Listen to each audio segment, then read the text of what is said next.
Good afternoon. It is the assessment of the United States government that the Islamic Republic of Iran is responsible for the attacks that occurred in the Gulf of Oman today. This assessment is based on intelligence, the weapons used, the level of expertise needed to execute the operation, recent similar Iranian attacks on shipping, and the fact that no proxy group operating in the area has the resources and proficiency to act with such a high degree of sophistication. This is only the latest in a series of attacks instigated by the Islamic Republic of Iran and its surrogates against American and allied interests. And they should be understood in the context of 40 years of unprovoked aggression against freedom-loving nations. On April 22nd, Iran promised the world that it would interrupt the flow of oil through the Strait of Hormuz. It is now working to execute on that promise.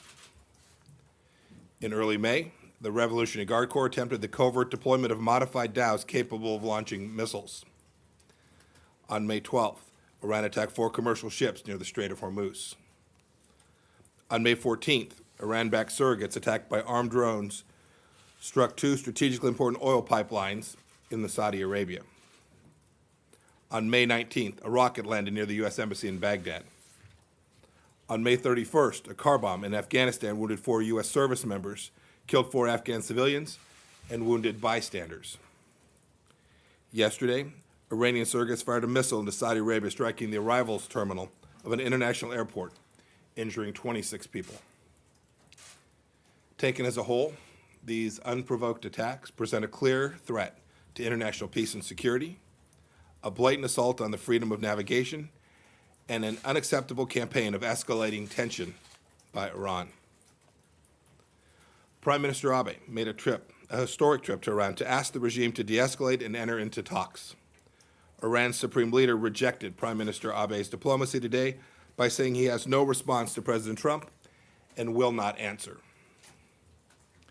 The supreme leader's government then insulted Japan by attacking a Japanese oil tanker just outside of Iranian waters, threatening the lives of the entire crew, creating a maritime emergency. Iran's foreign minister today responded to these attacks. He said sardonically, quote, "Suspicious doesn't begin to describe what likely transpired this morning," end of quote. Foreign Minister Zarif may think this is funny, but no one else in the world does. Iran is lashing out because the regime wants our successful maximum pressure campaign lifted. No economic sanctions entitle the Islamic Republic to attack innocent civilians, disrupt global oil markets, and engage in nuclear blackmail. The international community condemns Iran's assault on the freedom of navigation and the targeting of innocent civilians. Today I've instructed our UN Ambassador Jonathan Cohen to raise Iran's attacks in the UN Security Council meeting later this afternoon. Our policy remains an economic and diplomatic effort to bring Iran back to the negotiating table at the right time, to encourage a comprehensive deal that addresses the broad range of threats. Threats today apparent for all the world to see, to peace and security. Iran should meet diplomacy with diplomacy, not with terror, bloodshed, and extortion.